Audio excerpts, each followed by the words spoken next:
como você reagiria diante do sepulcro vazio? Como é que você reagiria no lugar daqueles discípulos? Aqueles discípulos, naquele momento, houve vários tipos de reações, a gente vai falar sobre elas, mas aqueles discípulos, naquele momento, estavam vivendo um tempo de grande perseguição. Eles estavam vivendo um tempo de grande trauma.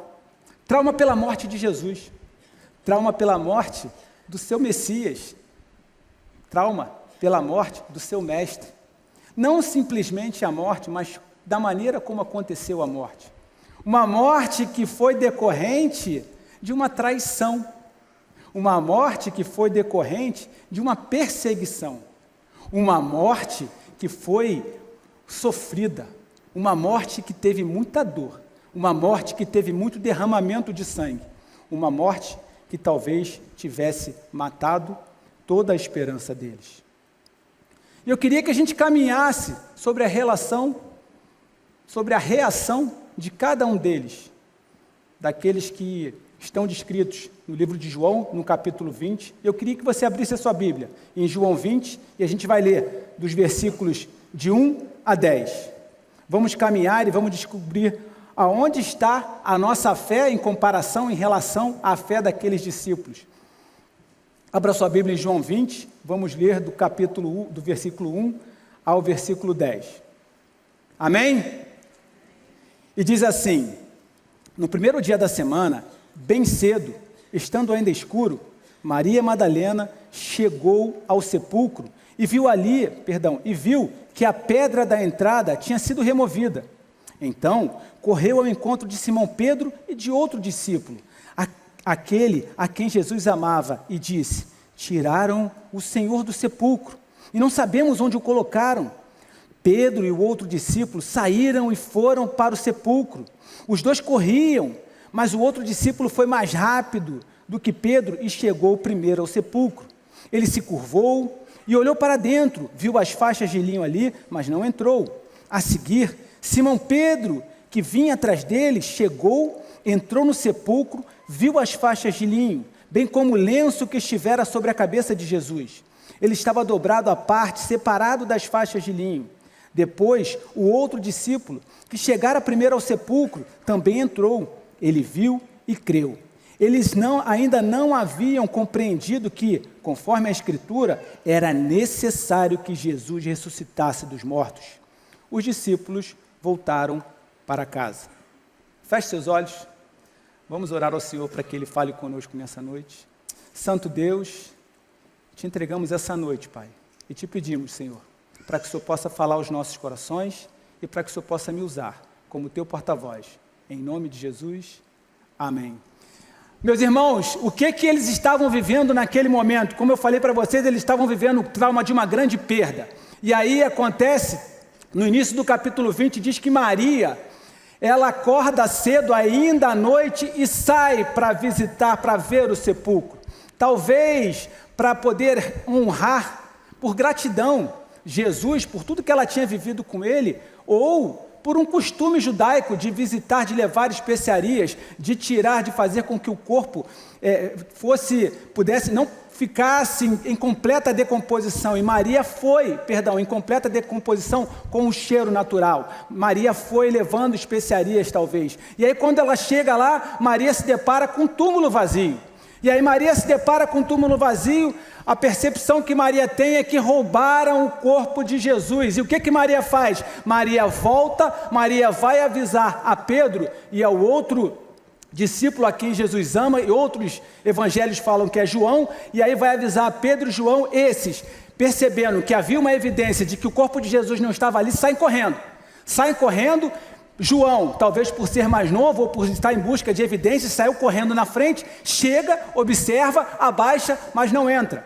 Pedro, que é aquele que a gente conhece que é mais impetuoso, que é mais impulsivo, ele chega, não simplesmente ele olha, mas ele abaixa, entra e ele vê não somente o linho, mas ele vê o linho e uma outra evidência, que é o pano que cobria a cabeça de Jesus. Depois disso, o que acontece? Eles saem e vão para casa onde estavam os outros discípulos, mas Maria fica e Maria vai chorar, e quando Maria vai chorar, ela tem uma experiência, e aí ela escuta Jesus, reconhece Jesus, volta, fala com os discípulos então ficam sabendo, mas continuam nas suas casas, ficam trancados. Jesus aparece no final do mesmo dia, no final da tarde, Jesus aparece para eles, eles observam, eles então reconhecem Jesus, mas Tomé não estava com eles, e Jesus fala, olha, aqui estou, que haja paz nessa casa.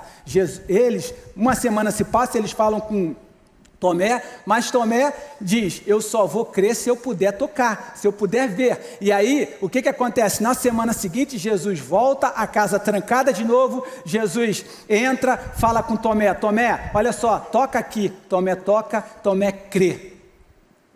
E aí a gente tem a verdade sobre tudo o que aconteceu, porque aí João escreveu tudo isso no seu evangelho. E aí, nessa parte, nesse capítulo da Bíblia, me chama a atenção 5 tipos de reação que teve em relação a eles. 5 tipos de reação que podem ser reações que também nós temos perante ao inusitado. 5 tipos de reação. A primeira reação foi a primeira reação de Maria. A primeira reação de Maria está descrita nos versículos 1 e 2 e diz assim, no primeiro dia da semana, bem cedo, estando ainda escuro, Maria Madalena chega ao sepulcro e viu que a pedra da entrada tinha sido removida. Então, correu ao encontro de Simão Pedro e do outro discípulo, a quem Jesus amava, e disse, tiraram o Senhor do sepulcro e não sabemos onde o colocaram. Essa reação é uma reação de fé, mas uma reação de fé que acaba parecendo inexistente. Por quê? É uma fé completamente ofuscada pelo medo e pelas crenças limitantes de Maria.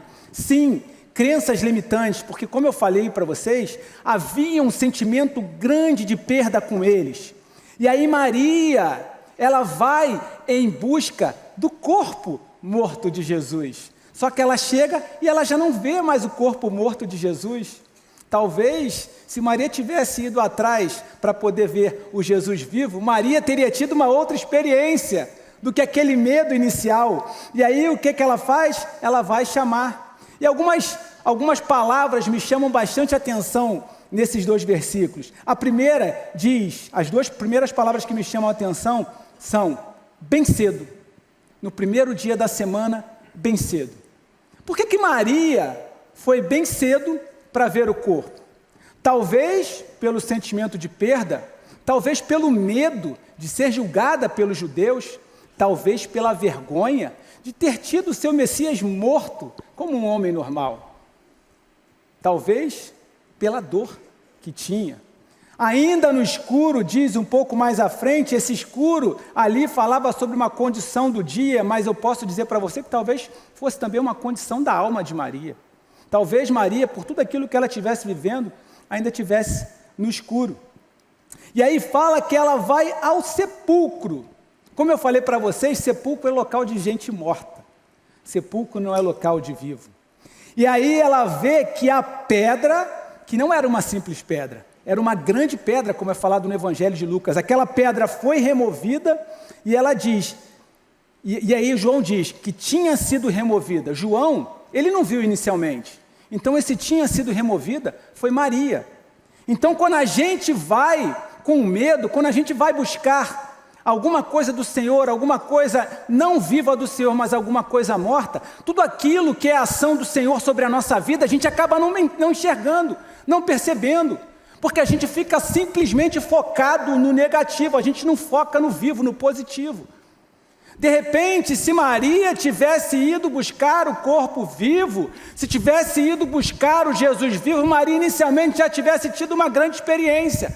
Mas não, Maria foi atrás do morto, e aí quando ela chega atrás do morto, e que ela vê o túmulo vazio, ela imputa aos outros aquilo que é o milagre de Jesus. Isso acontece com cada um de nós, porque quando você fica atrás do morto, você nunca vai dar valor àquilo que Jesus tem para a tua vida.